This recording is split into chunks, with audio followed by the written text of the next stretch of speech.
بسم اللہ الرحمن الرحیم۔ نبی کریم صلی اللہ علیہ وسلم نے ارشاد فرمایا، اے عبداللہ بن قیس رضی اللہ تعالیٰ عنہ، کیا میں تمہیں کلمہ نہ بتاؤں جو جنت کے خزانوں میں سے ہے؟ میں نے عرض کیا ضرور، ارشاد فرمائیں۔ آپ صلی اللہ علیہ وسلم نے فرمایا، لا حول ولا قوۃ الا باللہ جنت کے خزانوں میں سے ایک خزانہ ہے۔ رسول اللہ صلی اللہ علیہ وسلم نے فرمایا، جبریل علیہ السلام مجھے پڑوسی کے بارے میں بار بار اس طرح وصیت کرتے رہے کہ مجھے خیال گزرا کہ شاید پڑوسی کو وراثت میں شریک نہ کر دیں۔ حضرت ابو ہریرہ رضی اللہ تعالیٰ عنہ روایت کرتے ہیں کہ نبی کریم صلی اللہ علیہ وسلم نے فرمایا، بدگمانی کرنے سے بچو، کیونکہ بدگمانی سب سے جھوٹی بات ہے۔ ایک دوسرے کے ظاہری اور باطنی عیب تلاش مت کرو۔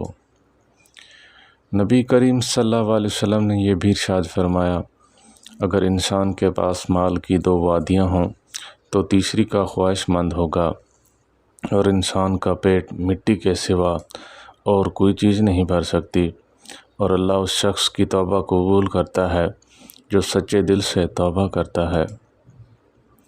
ایک شخص نے عرض کیا، اللہ کے رسول صلی اللہ علیہ وسلم، ہم خادم کو غلطی پر کتنی بار معاف کریں؟ آپ صلی اللہ علیہ وسلم چپ رہے، پھر اس نے اپنی بات دہرائی، آپ صلی اللہ علیہ وسلم پھر بھی خاموش رہے۔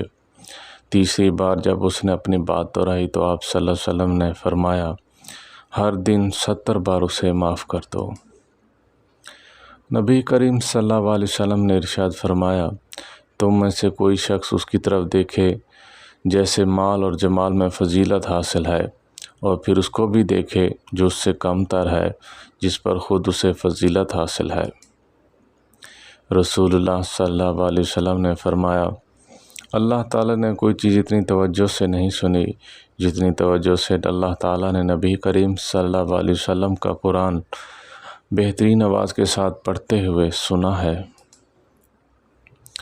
رسول صلی اللہ علیہ وسلم نے ارشاد فرمایا، سب سے افضل اعمال یا عمل وقت پر نماز پڑھنا اور والدین کے ساتھ حسن سلوک کرنا ہے۔ اللہ تعالی ہم سب کو وقت پر نماز پڑھنے اور والدین کے ساتھ حسن سلوک کرنے کی توفیق عطا فرمائے۔ وآخر دعوانا الحمد للہ رب العالمین۔